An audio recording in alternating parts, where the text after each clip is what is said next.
इस वक्त हम हैं यूपी के सिद्धार्थनगर जिले के देईपार गांव में। यहाँ 350 साल पुराना एक मंदिर है जिसका कुल रकबा 20 बीघे का है। आपको जानकर हैरत होगी, इस मंदिर का निर्माण 1670 के दशक में यानी 350 साल पहले हुआ था। ये वही साल है जब पूरे देश में औरंगजेब का राज था। औरंगजेब ने एक फरमान के जरिए नए मंदिरों के निर्माण पर रोक लगा रखी थी। उस दौरान ये मंदिर बनकर तैयार हुआ, लेकिन कितना मुश्किल था उस दौर में इस मंदिर नए मंदिरों का बनाना कि जब मस्जिद की बुनियाद रखी गई तो इसका जो स्ट्रक्चर बनाया गया वो मुगल और नागर शैली के मिश्रण से मस्जिद के तरीके से बनाया गया। ऊपर से देखने में, सामने से देखने में, चारों तरफ से देखने में ये मंदिर पूरी तरह से मस्जिद लगता था। जब आप पीछे की तरफ लगता है, जब आप पीछे की तरफ जाइए, गर्भगिरी पर जाइए तो वहाँ एक श्वारा का प्रतीक बाद में बना दिखता है। तो इस वक्त मित्रों औरंगजेब बहुत चर्चित है, पूरे देश में चर्चा का विषय बना हुआ है।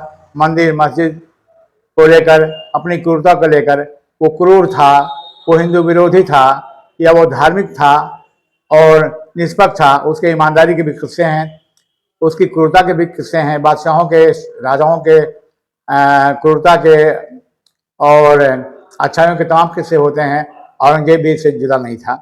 तो आइए देखते हैं वो मंदिर क्या था, कैसा था, कैसे बनाया गया, मंदिर के गांव के रहने वाले क्या बताते हैं। इस पर एक हमारी शोध पर रिपोर्ट है, सुनिए हमारी रिपोर्ट। इस इमारत को गौर से देखिए। इस इमारत को देखने में आपको अंदाजा लग जाएगा कि इसकी निर्माण की शैली जो है वो मुगल शैली है। इसमें नागर शैली का भी मिश्रण किया गया है। देखने में पूरी तौर से ये कोई मुस्लिम इमारत लगती है, लेकिन सच्चाई ये नहीं है। ये भारत के उन चंद मंदिरों में से हैं औरंगजेब के काल के बनवाए हुए।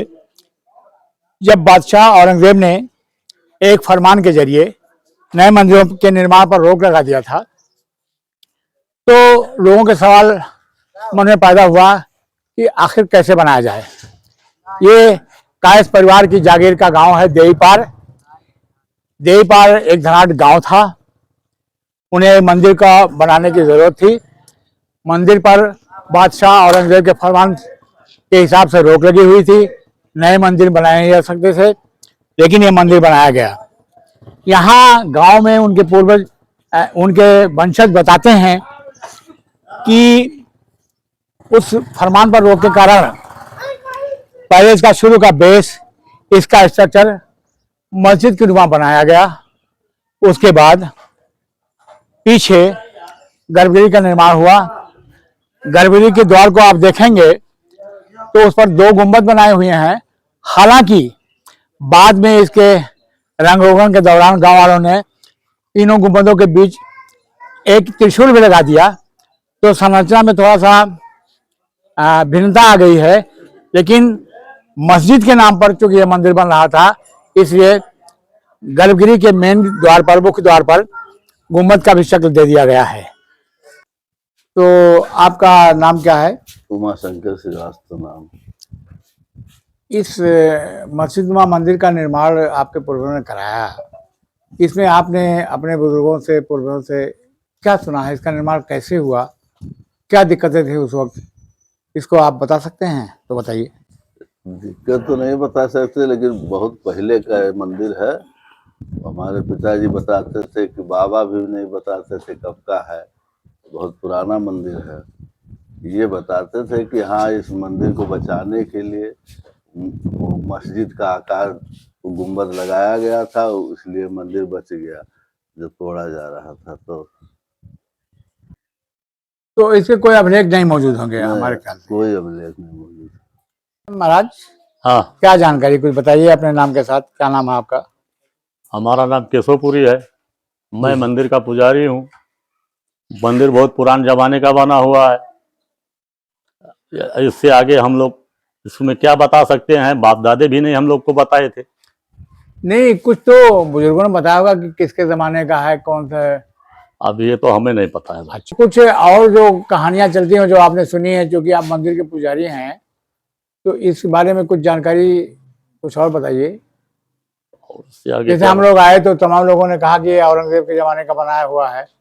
हाँ, तो पुराने जमाने का, औरंगजेब के जमाने का बना हुआ है, और हम लोग यही सुनते हैं और बताते हैं यही भी।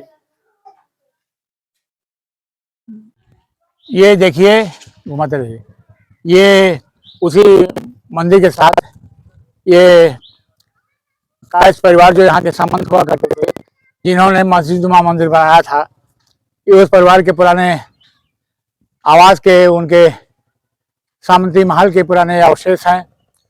और ये देखिए, उन्होंने तालाब बनवाया था मंदिर का, यहाँ पर उनके परिवार का स्नानागार है। और ये देखिए, ये पूरा बाउंड्री है।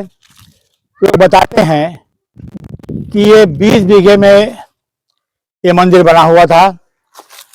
यहाँ कभी आज से 25 साल पहले शिवरात्रि का विशाल मेला लगता था, शिव मंदिर होने के कारण। ये हमारे साथ जो मिनी जी हैं, ये बताते हैं कि मेला तो अब भी लगता है, लेकिन अब उसका स्वरूप बहुत छोटा हो गया है। जबकि पहले इस मंदिर के इर्द गिर्द 50,000 की भीड़ जुटती थी, और लोग शिव रात्रि के दिन भगवान शिव की अर्चना करते थे, पूजा करते थे, जलाभिषेक होता था, और कई कई दिन तक मेला चलता रहता था। मित्रों, अभी आपने देखा मुगल काल में औरंगजेब के शासन काल की वो कहानी, कैसे एक मंदिर बनी, कैसे एक मस्जिदुमा मंदिर को बनाया गया। मेरे बगल में उस मंदिर की तस्वीर देखिए, उसमें बड़ी बड़ी महराबें, बड़े बड़े ताक जो मस्जिदों में बनाए जाते हैं, मस्जिद के सामने मीनार का प्रतीक, ये सब चीज़ें बताती हैं कि उस साल में, उस बादशाहत में के दौर में खौफ का क्या आलम होता था कि राजा के फरमान की कोई अवज्ञा नहीं कर सकता था। लोग चोरी से मंदिर बनाते थे तो उससे पहले ये बताते थे हम मस्जिद बना रहे हैं, और बाद में धीरे से, जैसे आज के काल में चोरी रिश्वत आदि दे करके लोग अपना काम करा लेते हैं, ऐसे ही धीरे से भगवान के प्रति अपनी श्रद्धा को व्यक्त करने के लिए उन्होंने चुपके से वहाँ शिवलिंग स्थापित कर दिया है। इस तरीके से भारत में ये अकेली मस्जिद, ये अकेला मंदिर बना, जिसे मस्जिदुमा मंदिर कहा जाता है।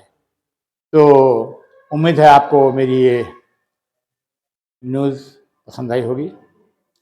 मैं आप सब लोगों से निवेदन करूंगा कि ऐसी खबरों के लिए कबीर वस्तु पोस्ट को देखते रहिए, हमारे चैनल को सब्सक्राइब कीजिए। धन्यवाद।